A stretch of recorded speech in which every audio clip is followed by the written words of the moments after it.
पिछले 2-3 दिनों में काफ़ी सारे अपडेट्स आए हैं। अभी तो ज़्यादातर अपडेट्स रेसिप्रोकल टैरिफ रिलेटेड ही आ रही हैं, ट्रम्प साहब के रिलेटेड ही आ रहे हैं।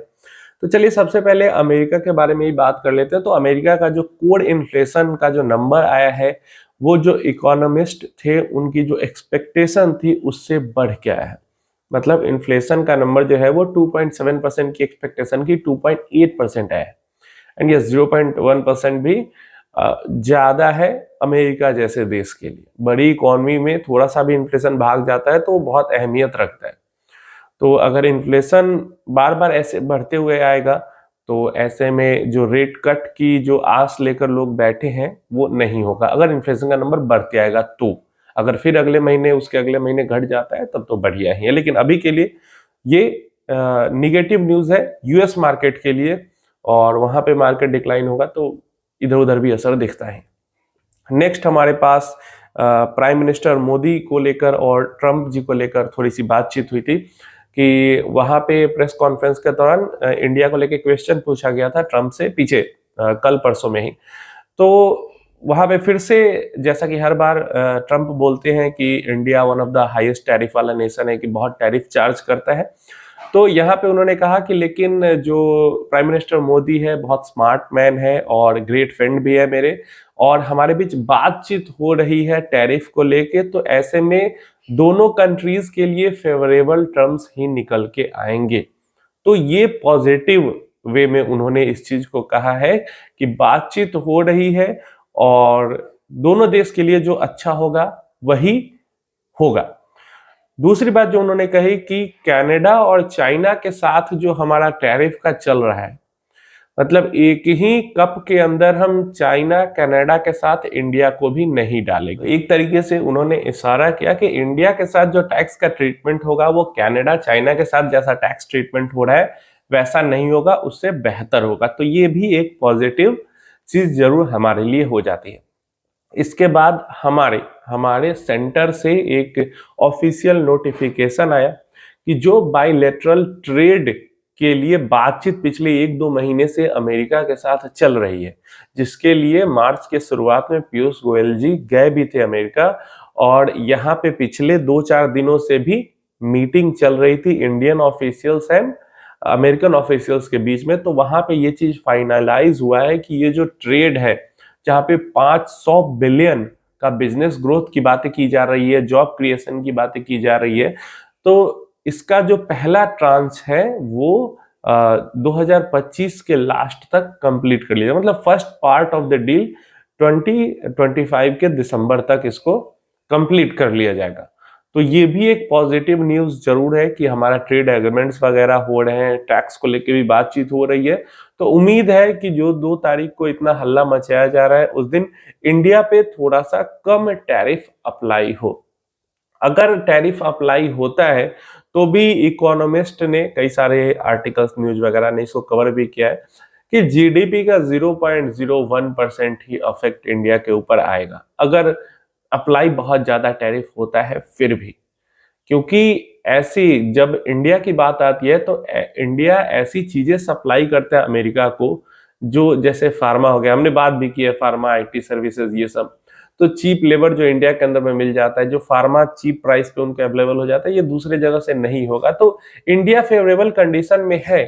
अब कितना है वो तो 2 तारीख के बाद ही पता चलेगा, बट अभी तक की जो सिचुएशन है वो इंडिया के लिए, इंडिया स्पेसिफिक काफी पॉजिटिव हमें देखने को मिल रही है। नेक्स्ट अपडेट आया रूपी को लेके, और पिछले 6-7 साल में ऐसा पहली बार हुआ है कि 1 महीने के अंदर लगभग 2.25-2.5% के आसपास रूपी चढ़ गई है ऊपर। कहा 87 के पार चली गई थी, अभी 85 पॉइंट समथिंग पे आ चुकी है। तो अच्छी रिकवरी सिर्फ एक मार्च के महीने में ही बहुत बढ़िया रिकवरी रुपया के अंदर में हमें देखने को मिला है। और ये रुपया को का रिकवर होना बहुत ज्यादा जरूरी था। क्यों जरूरी था? रुपया के रिकवर होने से रेट कट, क्योंकि देखो रेट कट से क्या होता है, लिक्विडिटी बढ़ती है, लिक्विडिटी बढ़ने से इन्फ्लेशन भी बढ़ता है और साथ में रूपी डिप्रिसिएशन भी होता है। जिस भी कंट्री के अंदर रेट्स डिक्रीज होते हैं उनका जो वहां की करेंसी होती है वो थोड़ी सी डिप्रिसिएट होती है। तो जब करेंसी एप्रिसिएट हो रही है हमारी, तो जो रेट कट की आस लगाई जा रही है, ऐसा हो सकता है कि ये 9 अप्रैल के आसपास हमें रेट कट 0.25 बेसिस पॉइंट का कम से कम देखने को मिले, और डेफिनेटली ये पॉजिटिव होगा स्टॉक मार्केट के लिए। तो जैसा मैं कह रहा था कि Indian economy and Indian stock market के व्यू से अगर हम देखें तो सारी चीजें काफी पॉजिटिव हमें देखने को मिल रही हैं। अब देखो, ऐसा भी हो सकता है कि इकोनॉमी में धीरे धीरे ये सब चीजें काम करती है, स्टॉक मार्केट जल्दी रिफ्लेक्ट करता है, तो देखते हैं कैसे क्या होता है। लेकिन अभी तक का जो सिचुएशन है वो काफी पॉजिटिव हमें देखने को मिल रहा है।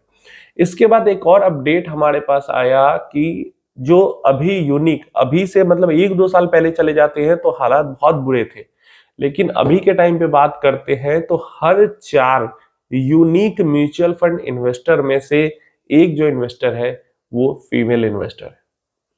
ऑलमोस्ट 25% जो यूनिक म्यूचुअल फंड इन्वेस्टर है वो फीमेल्स है, जो कि काफी अच्छा है। फीमेल्स का पार्टिसिपेशन बहुत ज्यादा जरूरी है। इससे भी अच्छी बात क्या है पता है, जो एवरेज इन्वेस्टमेंट की वैल्यू है मेल्स की, उससे ज्यादा एवरेज इन्वेस्टमेंट की वैल्यू फीमेल्स की है। मतलब जैसे एवरेज 100 रुपए अगर महीना इन्वेस्ट कर रहे हैं मेल इन्वेस्टर, तो इससे ज्यादा इन्वेस्टमेंट कर रही हैं फीमेल इन्वेस्टर। तो ये भी काफी पॉजिटिव और अच्छी चीज है मार्केट के लिए। अब कुछ क्वेश्चंस देख लेते हैं। सबसे पहला क्वेश्चन यासिन शेख जी का, 3 साल का पूरा प्रॉफिट निगेटिव हो गया मेरा, पूरा पैसा स्मॉल कैप में है, 10 साल के लिए तो क्या करूं, रुकूं या निकल जाऊं? सबसे पहले तो 10 साल के लिए आप देखो, सबसे पहले तो आप 3 साल से इन्वेस्टेड हो नहीं। अगर 3 साल से होते इन्वेस्टेड तो आपका पैसा निगेटिव में नहीं होता। भाई पिछले 2 साल में 100% से ज्यादा, मतलब 23 और 24 मिला के 100% से ज्यादा का रिटर्न आया है स्मॉल कैप्स में। कैसे आप 3 साल से इन्वेस्टेड हो, आपका पैसा लॉस में चला गया है पूरा? हो ही नहीं सकता है। मैं भी इन्वेस्टेड हूँ स्मॉल कैप के अंदर में और मार्केट के अंदर, तो भाई कैसे आप कह रहे हो कि 3 साल से आप इन्वेस्टेड हो, आपका पूरा पैसा निगेटिव में चला गया? नहीं गया। कुछ एक्स्ट्रा जरूर सर्कमस्टेंसेस होंगी। बहुत सारा पैसा आपने 2024 के लास्ट में मार्केट क्रैश से पहले डाल दिया होगा, तो वो अलग चीज है। नहीं तो ऐसे 3 साल से अगर बराबर SIP चल रही होगी या 3 साल पहले आपने लमसम भी करके छोड़ा होगा, तो पैसा निगेटिव में नहीं होगा। दूसरी चीज, आप 10 साल के लिए कह रहे हो इन्वेस्टमेंट करने आए थे, तो फिर 3 साल में क्यों परेशान हो रहे हैं? अगर 3 साल से हो भी, तो जब आप 10 साल के लिए करने आए थे तो 3 साल में क्यों परेशान हो रहे हैं?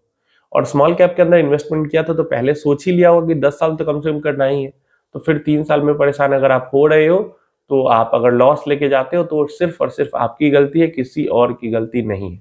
अगर ऐसा काम करोगे तो भाई लॉस आपको मिलना भी चाहिए, आप डिजर्व करते हो पैसों का नुकसान करना, ये आपकी जिम्मेवारी है। मैं तो भाई हमेशा कहता हूं कि 10 साल से तो कम के लिए आपको इन्वेस्ट ही नहीं करना स्मॉल कैप में, और 5 साल से कम के लिए तो इक्विटी को छूना ही नहीं है। अगर आप नहीं करते हो ऐसा, तो आप लॉस करोगे और वो आपकी गलती है, इसमें कोई और कुछ नहीं कर सकता है। नेक्स्ट हमारे पास क्वेश्चन है योगेंद्र वर्मा जी का, 10 से 12 साल के लिए 4 स्मॉल कैप फंड अच्छा रहेगा कि नहीं? देखिए, बहुत सारे लोग कहते जरूर है 10 से 12 साल, जैसे अभी पिछला क्वेश्चन हमें बताया कि 10 साल के लिए इन्वेस्ट करना है, लेकिन 2 साल 3 साल में रो रहे हैं बैठ के। तो 10-12 साल अगर सोचा है और जो पैसा है 10-12 साल के लिए ही करना है, तो डेफिनेटली उसको स्मॉल कैप में किया जा सकता है। लेकिन ये चीज जरूर याद रखना कि ये जो 10-12 साल का जो जर्नी होगा वो बहुत वॉलेटाइल होगा, बहुत ज्यादा डर लगेगा, दिक्कत होगा, लेकिन अगर बर्दाश्त करके झेल जाओगे तभी इन्वेस्ट करना स्मॉल कैप में, वरना मत करना। ये चीज पहले से ही माइंड मेकअप करके रख लो। तो उम्मीद है इन्फॉर्मेशन हेल्पफुल होगी। आपका भी कोई क्वेश्चन क्वेरी वगैरह है तो नीचे कमेंट बॉक्स में पूछ लेना।